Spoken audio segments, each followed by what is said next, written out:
Hey, how's it going guys? Jack and Matt here with the Toasty Bros, and today we're putting together a $100 gaming PC that you at home can replicate. It features the legendary Dell Optiplex and a graphics card that is pretty easy to get for only like 40 bucks. This whole combo for about $100, is it a worthwhile gaming experience? Well, we're about to find out, but first, a word from today's sponsor.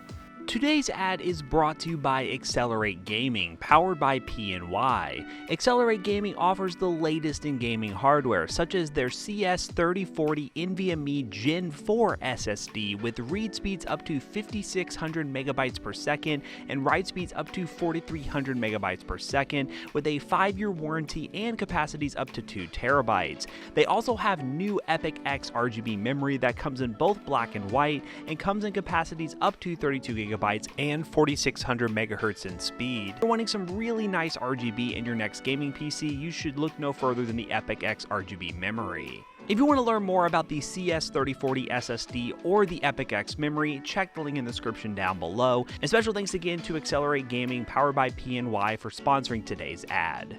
So just a disclaimer, for $100, this is not going to be the greatest gaming PC in the world, but it will definitely be a start. Not a super big upgrade path, so don't buy this PC thinking like, oh, I'm gonna do all these major upgrades in a year from now, because it has some small upgrades, like maybe going to a 2nd Gen i7 and maybe a slightly better GPU, but overall this is a very balanced combo, and you can easily get this stuff from eBay, and we will go over the parts in just a second and how to actually upgrade and clean this PC so that you are ready to game. So let's go ahead and talk more about this Optiplex and then dive into some upgrading. All right, so this, ladies and gentlemen, is the Dell Optiplex 790, and this is the small form factor, the SFF version, which is about as small as they come.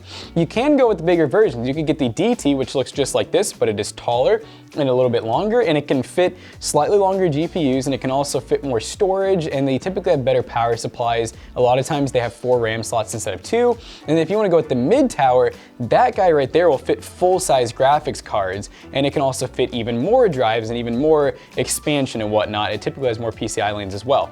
So we're gonna go ahead and open this up.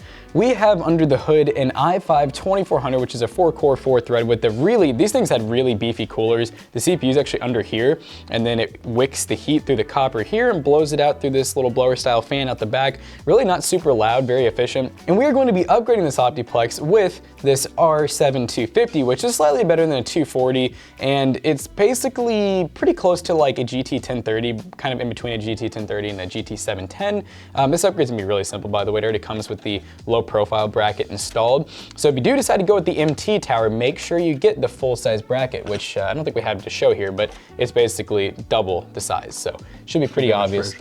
Demonstration, yeah, thank you. Thank you. So we're gonna go ahead and pop this back in. Oh, lost cause. Oh, there we go, all right. So we're gonna use the top lane because the top lane we know for a fact is PCIe 16, and we wanna have that full bandwidth. So you're just gonna kind of line it up the best you can. It's definitely a tight fit inside these small form factors. We're gonna have to move this connector over a tad bit there we go. And you'll hear a nice audible click, and then you need to make sure this lines up, because that's the biggest problem I see with these Optiplexes. It's really hard to line everything up. But once we get it all lined up, we'll go ahead and take this, boop, and now we're closed in. And that's really it for the graphics card upgrade. This should just work out of the box. But obviously we're gonna go the extra mile. We're gonna be adding in an SSD, which Matt will show you all how to do. And we're also going to go through and make sure that the thermal paste is clean, which is a little bit of a process on this PC here. All right, guys, so thermal paste changing on these small form factor PCs is a little bit more complicated. What you're going to do is pop off the front side panel the front panel. It's not really a side panel, it's on the front. Pop these off just like that. Wow, just fell, that is disgusting. And then right here, you're gonna take out this little DVD drive by pulling the blue tab. There's a lot of things marked by these blue tabs that means that they can be removed. Do I have to unplug it? Probably not. Just flip it like that. Then you're going to take this out, which normally you would unlock it first through this little connector, but it was already unlocked, so, you know, I cheated. Just did it forcibly. So we're just gonna move that off to the side as well. Look at us, we got 4 sticks of RAM, we're pretty cool. But if you're wanting to change out the thermal paste, you just unscrew these screws right here, and we're gonna do in cross pattern. I don't know if it's as important for this thing because it's just kind of like a flat, like brick. I don't know if that's the best way to describe it, that's what I'm gonna call it. But just doing a cross unscrewing is the safest way, so you do equal pressure or equal release of pressures. Though? It goes 1, 2, 3, 4. So it actually goes in order of the I'm going backwards. Order of the vertical. Which is technically the same thing. It's just backwards. Yeah. So you know.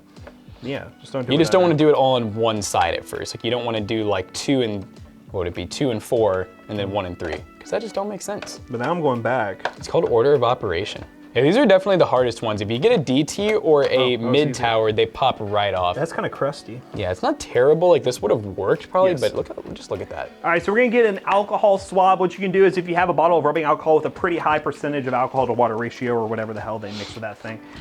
We have right here these little guys. These are 70%, so that's fine. The higher the better.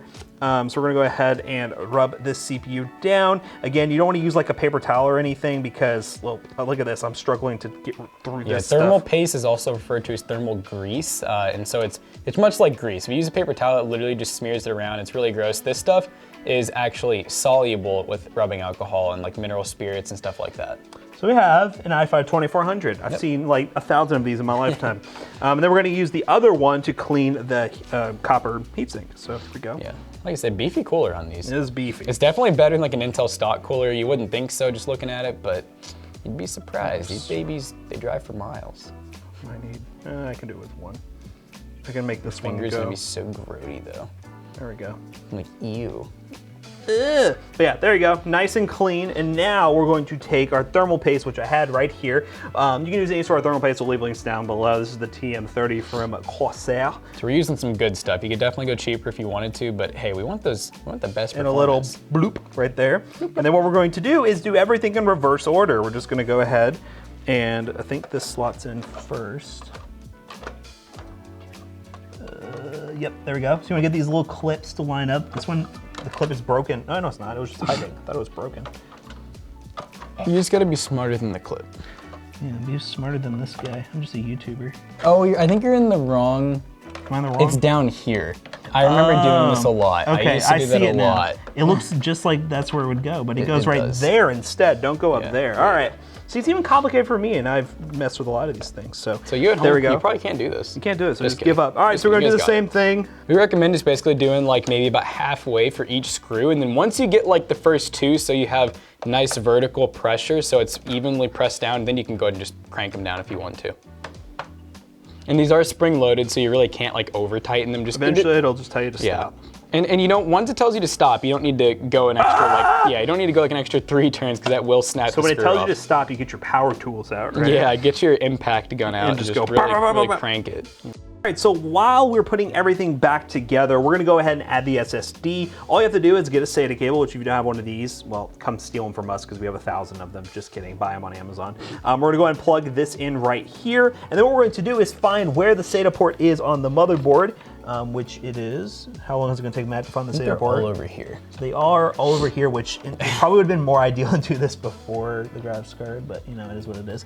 So we're gonna unplug this one right here that is currently plugged into the hard drive because that's gonna have the OS on it, and that is the one where you're gonna have your main OS installed. So we're just gonna go ahead and swap this one to this extra white one that is down here, potentially. Oh my goodness, Jackson made this like, I blame him I for did everything. it. I blame him for I just everything. installed a graphics card. We're gonna try to move that out of the way.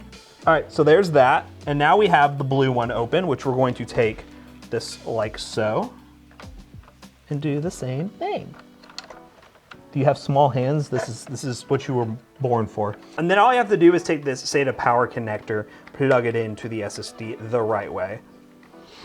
Like so. Putting this back together, we're gonna go ahead and move this like so. Gonna line up. And since this is just a solid state drive, we can kind of just leave it like dangling in there. Yes. But obviously if you want to be professional, find a place to screw it in, maybe just with one screw. I think if you actually flip the SSD upside down, you could use like one of these guys, one of those holes there, and it'd be fine. Yeah. Or some adhesive, you know? Depends how professional you wanna be. But it is a solid state drive, no moving parts. You can really stick them anywhere you want and they're gonna be perfectly fine. So we're gonna go ahead and slide. That kind of slides in from the front. Maybe it doesn't slide in from the front. I know, I just kind of trusted you on that. Yeah, I think you had it right. Wait, well, Oh, okay. From the Well, back. from the back. Well, see, you the know what? We're back. learning as we go here. So we have wonderful people at PC Bros who Yeah, have to done do this this- 1,000 to do this for times. us, They yeah. could do it blind if they wanted to. probably. And then we're gonna go ahead and put this back on. Another. Clips on the back first, it's hinges. It's hinges. I do remember that. I did a lot of these. All right, so there we go. And then, look at that. She beautiful. Boom. And that's it. that is your $100 PC ready to go. Now without a little struggle and a little bit of sweat, but you know what? We have it ready to go. Just don't bleed like me. How did that even happen? I don't even know where that happened. These Optiplexes, man, it always happens. So we're gonna go ahead and load some game ups that are actually reasonable for this PC, benchmark it, and then wrap this video up real quick. Alright guys, now that we have this $100 gaming PC all booted up and ready to go, let's dive into a couple benchmarks real quick. Now we decided to set this PC in a couple of games that are realistic for a $100 PC. That is Fortnite, CSGO, and Minecraft. First up in Fortnite on performance mode at 1080p. We were aiming for 1080p because that is a modern resolution most people will play at, but we'll talk more about that later on into this video. But at 1080p on all those settings on performance mode, we averaged anywhere between 40 FPS to all the way up to 80 FPS. This test really shows that the R7 250 is not really meant for 1080p gaming, even on lower end esports titles. Ideally, you'd be using this in an office environment on like an older office monitor running at like 1600 by 900 or even less, which we'll actually be testing in more detail when we do a full gaming setup around this thing using an older monitor to show you that if you use an older monitor at a lower resolution, you can make these really old kind of crappy PCs actually play games at moderate frame rates, albeit at a lower resolution. So stay subscribed for that. You'll be pretty impressed to see how this thing actually works out in that situation. But yeah, Fortnite, not super playable. You could lower the settings down to 1600 by 900 on a 1080p monitor and probably get a 60 plus FPS experience, but we're going to save those results for the next video. Next up in CSGO at 1080p on high settings, a game that, well, was pretty prevalent when this card came out. We got about 60 plus FPS on high settings with a few modifications here and there. A game like CSGO and Valorant shouldn't have any problems getting at least 60 FPS on low settings to high settings depending on which game you're playing,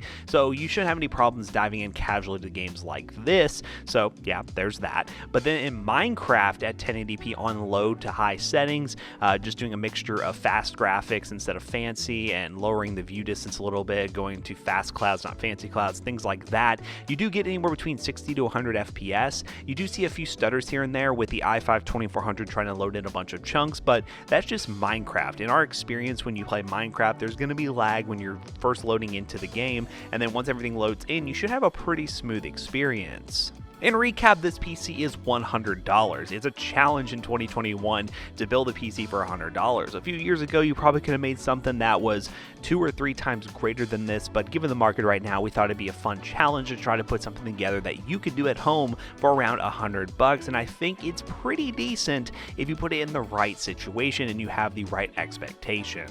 So now we finished the benchmarking section of today's video. Howard and Ring Jackson back in here to wrap this video up real quick. Alright guys, so as you can tell by the benchmarks, this thing is, pretty average, but it was $100. Like, you could not complain. The fact that this thing can game at $100 when if you were to go to Walmart right now and buy like their cheapest $300 gaming PC, it is not going to perform anything near this one right here. And if you guys are interested in seeing a full setup around this thing where we show you how to get a really cheap monitor, keyboard, mouse, and peripherals, let us know with a comment down below. If you want to pick this thing up, links in the description down below will be affiliate links and it will help us out. You might have to do a little bit of deal hunting, but I promise you those graphics cards are readily available at a good price point by the time recording this video. And Optiplexes come in a wide range of prices and spec sheets, so definitely check the links down below, hunt around, and you'll get a great deal. And we'll also have links in the description down below for our PC selling business, PCBros.tech, where we'll have some that are just like this one and some in all kinds of different varieties. So as always, we hope you guys enjoyed today's video. If you did, check out our other two YouTube channels and also our twitch.tv/ToastyBros, and do not forget to like, comment, and subscribe. And we'll see you guys on the next one. Goodbye.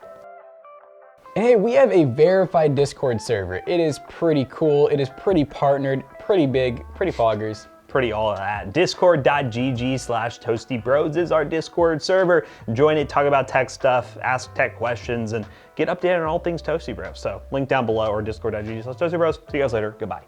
Bash PC Bros, whatever you guys want to do. Yeah.